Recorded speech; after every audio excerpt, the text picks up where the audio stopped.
코스피가 오후에도 상승권을 유지하는 가운데 코스닥도 낙폭을 만회하며 보합권으로 올라왔습니다. 장 초반 1,370원대까지 급락했던 환율은 오전 하락분을 대부분 만회하고 1,400원 근처에서 등락 중입니다. 최태원 SK그룹 회장이 SK텔레콤 해킹 사태 이후 처음 공식 석상에 나와 사과했습니다. 오늘 오전까지 유심을 교체한 SKT 고객은 전체 가입자의 4% 수준에 그쳤습니다. 한국수력원자력의 체코 원전 수출 계약을 하루 앞두고 현지 법원이 제동을 걸었습니다. 수주 경쟁을 벌이던 프랑스 전력공사의 행정소송이 발단이 됐습니다. 김병환 금융위원장이 더 강한 대출 규제를 예고했던 대로 오는 7월 시행하겠다고 밝혔습니다.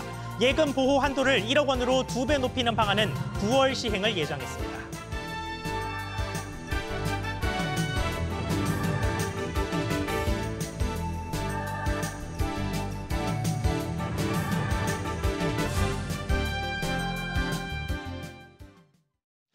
여러분 안녕하십니까? 긴 연휴를 마치고 돌아온 증시와 함께 뉴스도 돌아왔습니다. 연휴 중에 역외 시장에서부터 시장을 들썩이게 한 소식이 있었죠. 환율의 급락세입니다. 연휴 중 세계 경제가 바쁘게 돌아가면서 오늘 우리 시장을 움직이고 있는데 증시의 흐름 먼저 짚어보고 주요 소식들로 들어가 보겠습니다. 송태희 기자. 네, 코스피가 오늘 장중 내내 상승권을 유지하기는 했습니다만 그 상승세가 아주 뚜렷하지는 않았습니다. 이유가 뭡니까? 무엇보다 이번 주 미 FOMC의 기준금리 결정을 앞두고 불확실성이 부각되는 모습입니다. 코스피는 장 후반 상승폭을 조금 키우면서 0.4% 내외 상승하고 있습니다. 오늘뿐 아니라 향후 증시 흐름에서 주목할 만한 점은 수급인데요. 개인이 오늘 이 3,500억 원 이상 순매도하고 있지만 기관이 2,500억 원, 외국인이 800억 원가량 순매수에 나서고 있습니다. 시가총액 상위 종목 중에는 삼성전자는 보합세, SK하이닉스는 각각 2% 이상 상승하고 있습니다. 하나에어로스페이스, 포스코홀딩스도 각각 7%, 2% 이상 오르고 있습니다. 현대차와 기아는 각각 1% 내외 하락하고 있고 미국의 의약품 관세 부과 임박 소식에 삼성 바이오로직스, 셀트리온도 각각 3% 안팎, 1% 내외 내리고 있습니다. 네, 그 외 특징주들도 살펴볼까요? 네, 체코 원전 본계약 제동 소식에 대우건설, 한전기술이 각각 3%, 1% 안팎 동반 하락하고 있습니다. 최태원 회장이 대국민 사과를 한 SK텔레콤은 1% 내외 내리고 있습니다. 환율 급락 소식에 대한항공, 진에어, 에어부산이 7% 이상 오르고 있습니다. 이 밖에 대선 테마주 중에는 지역 화폐 관련주가 급등하고 있습니다. 아시아 증시는 상해 종합이 0.6%, 홍콩 항생이 0.5% 내외 오르고 있고 일본 니케이와 대만 가고는 상승 하락을 반복하고 있습니다. 달러 원 환율은 1,400원 안팎에서 공방을 벌이고 있습니다. SBS 비즈 송태입니다. 크게 흔들린 환율 상황 조금 더 자세히 보겠습니다. 주말 역외 시장의 흐름을 반영해서 6개월 만에 최저치로 출발한 달러원 환율은 그 하락분을 상당 부분 반납하고 다시 1,400원 근처에서 등락하는 등 오늘 장중 널뛰는 모습을 보였습니다. 신성우 기자. 네, 신성우입니다. 네, 일단 오늘 하루 환율의 흐름부터 좀 자세히 짚어보죠. 네, 오전 14시 50분 기준 1,395원 60전을 기록 중입니다. 장중 1,400원을 찍더니 다시 하락하며 등락을 반복하는 모습인데요.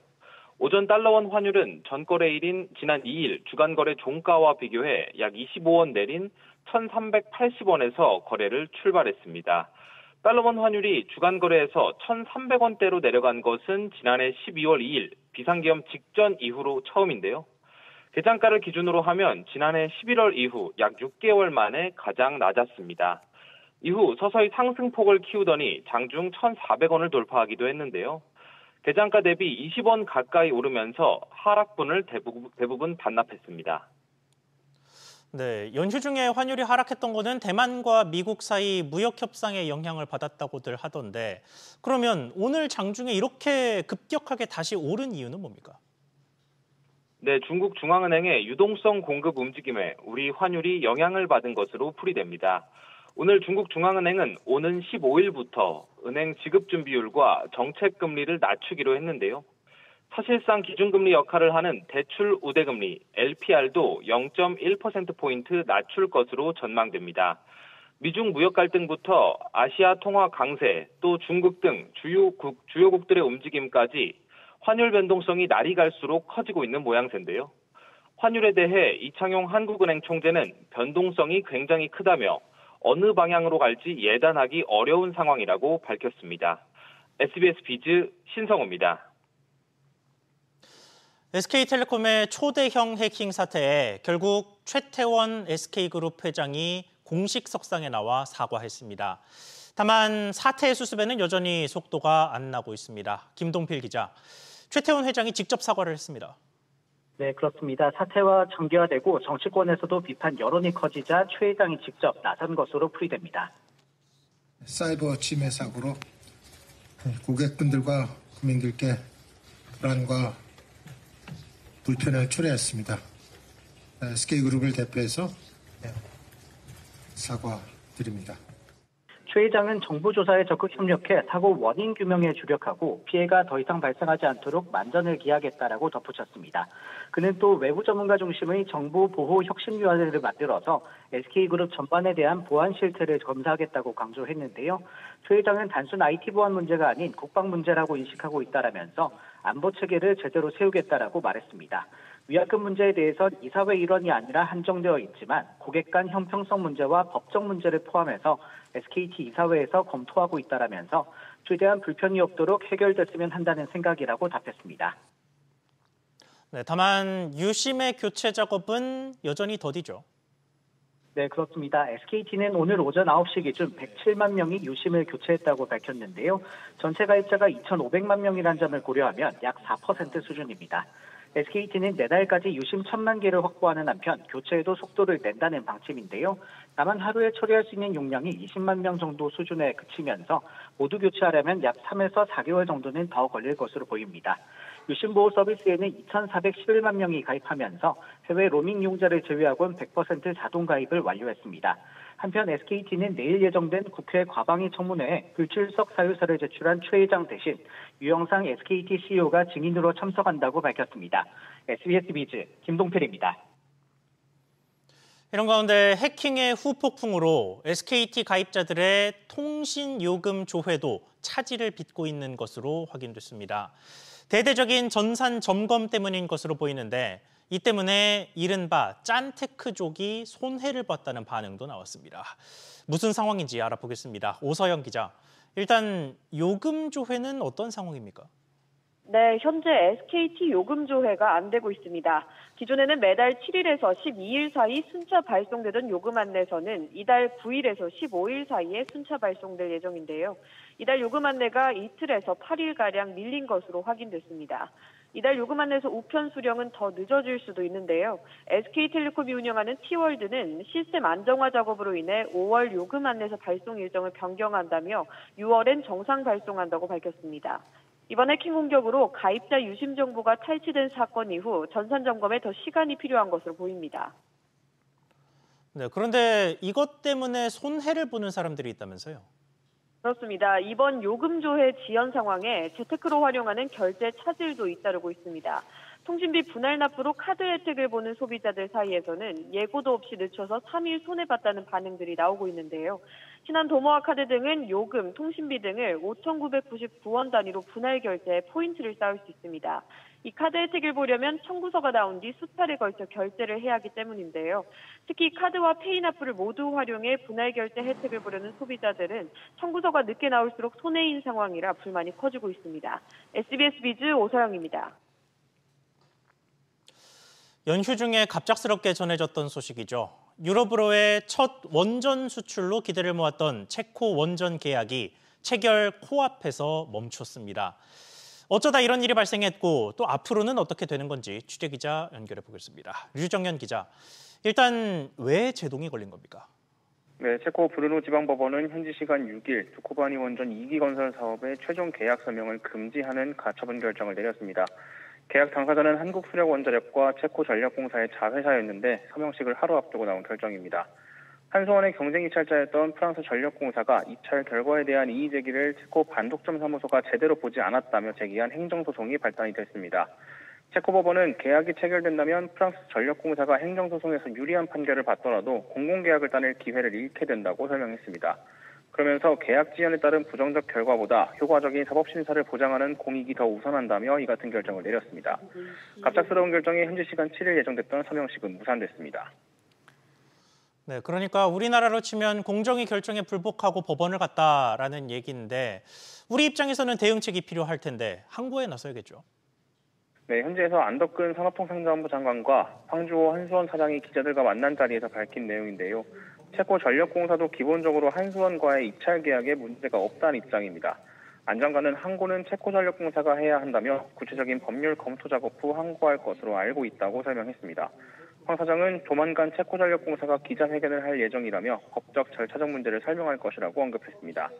이렇게 되면 프랑스 전력공사가 진행 중인 행정소송과 체코 전력공사의 항고심이 동시에 진행될 것으로 보이는데요. 둘 중 하나의 결과가 나오기 전까지 사업 지원은 불가피한 상황입니다. SBS 비즈 유정현입니다. 삼성전자가 8년 만에 대규모 인수 합병에 나섭니다. 다시 오디오 브랜드를 인수하면서 하만을 중심으로 한 사업을 강화하는 모습입니다. 이정민 기자, 이번엔 어떤 브랜드를 인수했습니까? 네, 삼성전자는 자회사 하만 인터내셔널을 통해 마시모의 오디오 사업부를 인수하는 계약을 맺었다고 오늘 밝혔습니다. 계약 규모는 3억 5천만 달러, 우리 돈으로 약 5천억 원입니다. 삼성전자가 대규모 인수합병에 나선 것은 지난 2017년 약 9조 원을 투자해 하만을 인수한 이후 8년 만에 처음입니다. 이번에 하만이 인수한 오디오 사업은 프리미엄 오디오 브랜드인 바워스 앤 윌킨스를 비롯해 데논, 마란츠, 폴크 등입니다. 하만은 연내에 마시모 오디오 사업 부문의 인수 절차를 마무리할 예정입니다. 네, 이런 인수 이전부터도 최근 시장에서 하만의 점유율이 확대되는 추세죠. 그렇습니다. 하만은 JBL과 하만카돈, 인피니티 등 프리미엄 브랜드를 기반으로 지난해 휴대용 오디오에서 약 60%의 시장 점유율로 1위를 유지하고 있습니다. 앞서 2015년에는 뱅앤올룹슨의 자동차 오디오 사업을 인수했고 2017년에는 영국의 오디오 브랜드인 아캄도 인수했는데요. 최근에는 시장 규모가 큰 헤드폰과 무선 이어폰에서도 점유율을 꾸준히 높이고 있습니다. 하만은 이번에 바워스 앤 윌킨스와 데논 등 럭셔리 브랜드를 추가 인수해 오디오 명가로서 입지를 확고히 하고 카오디오 소합 등까지 경쟁력을 강화할 수 있게 됐다고 설명했습니다. 하만 인수 이후 자회사를 통한 첫 대규모 M&A를 계기로 삼성전자가 인수합병에 본격적으로 나설지에 관심이 쏠립니다. SBS 비즈 이정민입니다. 국내에서 차기 구축함 입찰을 놓고 날선 경쟁을 벌이고 있는 HD 현대중공업과 한화오션이 해외 수주에 공동 입찰한 것으로 나타났습니다. 현지 외신 등에 따르면 두 회사는 캐나다 해군 잠수함 교체 사업에 약 33조 원 규모의 공동 입찰 제안서를 제출했습니다. 이들은 앞서 함정 수출 사업 참여 시 HD 현대가 수상함을, 한화오션이 잠수함을 주관한다는 내용의 MOU를 체결한 바 있습니다. 롯데칠성음료의 1분기 실적이 후퇴한 것으로 나타났습니다. 롯데칠성음료는 연결 기준 1분기 매출이 9,103억 원으로 전년 동기 대비 2.8% 줄었고 영업이익은 250억 원으로 31.9% 감소했다고 밝혔습니다. 음료와 주류 부문 모두 내수 경기 침체 등의 영향으로 매출이 감소했습니다. 쿠팡이 분기 기준 역대 최대 실적을 기록했습니다. 쿠팡의 모기업 쿠팡 INC는 올해 1분기 매출이 지난해 같은 기간보다 약 22% 늘어난 11조 4,876억 원으로 역대 최대 분기 매출을 경신했다고 밝혔습니다. 1분기 영업이익은 2,337억 원으로 같은 기간 340% 넘게 늘었는데 달러당 원화값 상승 영향이 컸던 것으로 분석됐습니다. 이어서 소비자 일상과 맞닿은 소식들 짚어보겠습니다. 이번 달은 종합소득세를 내야 하는 달이죠. 특히 수입의 규모가 크거나 이런저런 거래가 있었던 분들은 신고 내역을 꼼꼼히 확인해야 하는데 주의할 점들 짚어보겠습니다. 이민후 기자. 네, 이민호입니다. 네, 어떤 것들 조심해야 합니까? 네, 국세청은 종합소득세 신고의 달을 맞아 주의해야 할 점들을 설명했는데요. 대표적인 경우를 예로 들면 전문 강사 A씨는 여러 업체에서 계속적으로 그리고 반복적으로 강의를 진행하고 받은 금액을 기타 소득으로 신고했습니다. 하지만 업체들이 낸 지급 명세서를 분석한 결과 국세청은 지속적인 용역에 대한 대가가 사업소득에 해당한다고 판단했습니다. 이후 국세청은 A씨에게 가산세와 함께 종합소득세를 추징했습니다. 부동산 가계약금 역시 신고 대상입니다. 개인 납세자 B씨는 보유한 아파트를 매도하는 매매 계약을 체결하고 계약금을 받았습니다. 하지만 매수인이 계약을 취소했고 일전에 받은 가계약금을 기타 소득으로 신고하지 않았습니다. 국세청은 국토부로부터 부동산 매매 계약 자료를 분석해 B씨에게 가산세와 함께 종합소득세를 부과했습니다. 이외에도 혼자서 법인을 운영하면서 여비교통비, 복리후생비 등을 과도하게 필요경비로 책정한 사례도 적발됐습니다. 네, 그리고 세금과 관련해서는 유튜버나 인플루언서 등의 탈세가 꾸준히 문제가 돼 왔었는데 이것도 종합소득세와 관련이 돼 있죠. 그렇습니다. 유튜브, 틱톡 등 해외 플랫폼으로부터 얻은 외화 수입 금액도 신고 대상입니다. 또 특허권, 저작권 등 무채재산권을 양도한 금액은 기타 소득에 포함돼 20%가 징수됩니다. 아울러 업무 전용 자동차는 보험에 가입하지 않았다면 필요경비에 산입할 수 없습니다. 이와 함께 건물이나 토지 등 사업용 유형자산의 처분가액은 사업소득으로 분류됩니다. 국세청은 올해 성취납부 대상자 119만 명에게 이런 내용을 안냈는데요. 대상자는 신고도움 서비스를 통해 다양한 유형의 개인 맞춤형 정보를 확인할 수 있습니다. SBS 비즈 이민우입니다. 금융위원장이 기존에 예고됐던 7월의 추가 대출 규제를 예정대로 진행한다고 강조했습니다. 하반기에 대출받기가 더 힘들어질 전망인데 다만 지방은 다소 느슨하게 적용될 것으로 보입니다. 기자간담회 내용 짚어보겠습니다. 이한승 기자. 네, 이한승입니다. 네, 대출 규제 관련해서 어떤 이야기가 나왔습니까? 네, 김병환 금융위원장은 기자간담회에서 정책의 일관성을 강조했는데요. 이미 발표한 대로 7월부터 스트레스 DSR 3단계를 시행하기 위해 이번 달 중에 시행 방안을 발표할 예정입니다. 지방하고 수도권하고는 조금 차이를 두고 진행을 하겠다라는 기본적인 관점을 가지고 관계기관의 협의를 통해 가지고 5월 중에 발표를 하겠다. 김 위원장은 예금 보호 한도를 1억 원으로 올리는 것에 대해선 과도한 자금 이동이 일어나는 연말 연초를 피해 오는 9월 1일 시행을 목표로 하고 있다고 밝혔습니다. 그렇군요. 그리고 차기 금융정책에서 영향력이 컸던 것 중에 지분형 모기지가 있었는데 이 정책은 새 정부로 공이 넘어가게 됐습니다. 네, 집을 구매할 때 주택금융공사와 같은 공공기관이 지분을 투자해 집 사는 부담을 줄여주겠다는 게 지분형 모기지의 정책 목표인데요. 구매 부담이 줄어 집값을 끌어올릴 수 있다는 우려와 집값 하락 부담을 공공기관이 떠안는 게 맞냐는 지적이 나오자 이에 대한 입장도 내놨습니다. 시범사업이라는 게 시장의 어떤 상황을 테스트해보는 측면도 있기 때문에 다음 정부, 새 정부가 들어오면 또 조율할 부분은 조율을 해서 저희들이 안을 내놓겠다. 김 위원장은 윤석열 정부가 추진했던 제4 인터넷은행이 새 정부에서 흐지부지 될 것이라는 우려에 대해 경쟁 촉진을 위해 필요하다는 공감대가 있다며 공정하게 심사하면 새 정부에서 다시 되돌리진 않을 것이라고 밝혔습니다. SBS 비즈 이한승입니다. 특별한 날에 추억이 깃든 사진이나 아이가 좋아하는 캐릭터 등을 넣어서 케이크를 주문 제작하시는 분들 많아졌습니다. 형형색색으로 보기가 좋기는 한데 이게 건강에 괜찮은가 한 번씩 걱정되는 것도 사실이죠. 그런데 이 우려가 일부 사실이었던 것으로 드러났습니다. 서주연 기자. 네, 서주연입니다. 네, 소비자원의 조사 결과 전해주시죠. 네, 한국소비자원이 SNS에서 광고하는 사진을 넣은 포토프린트 케이크와 생화로 장식한 주문 제작 케이크 15개 제품을 조사한 결과인데요. 한 케이크에선 식품에 사용할 수 없는 아조르빈 색조가 나왔고 또 다른 제품에서는 기준치가 넘는 타르 색소가 검출됐습니다. 붉은색을 띠는 아조르빈 색소는 캔의 소화 효소 작용을 교란하고 특히 어린아이에 노출될 경우 과잉 행동장애, ADHD까지 일으킬 수 있다는 연구 결과가 있다고 소비자원은 설명했습니다. 네, 5월이 가정의 달인 만큼 주문 케이크 수요가 부쩍 늘었을 텐데 각별한 주의가 필요하겠습니다. 네, 그렇습니다. 포토프린트 케이크뿐 아니라 생화 케이크의 경우 먹을 수 없는 화해용 꽃을 케이크에 직접 꽂거나 잎을 붙여서 장식하면서 농약 등을 그대로 섭취할 우려가 있는 것으로 나타났습니다.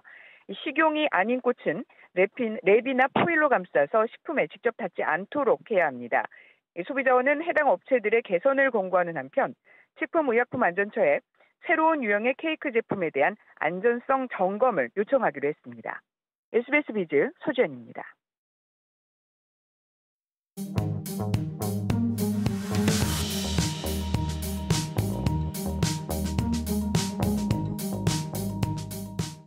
안녕하세요. K웨더 공기진흥센터에서 전해드리는 대기오염 예보입니다.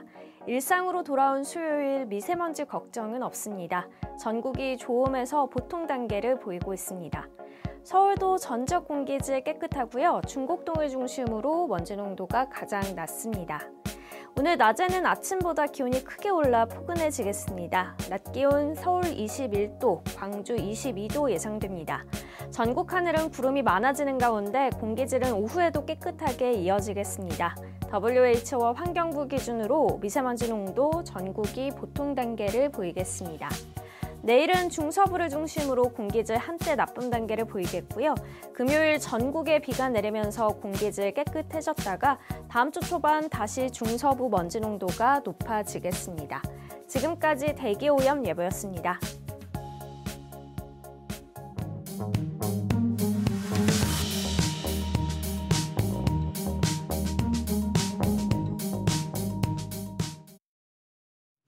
뉴스 마치겠습니다. 시청해주셔서 고맙습니다.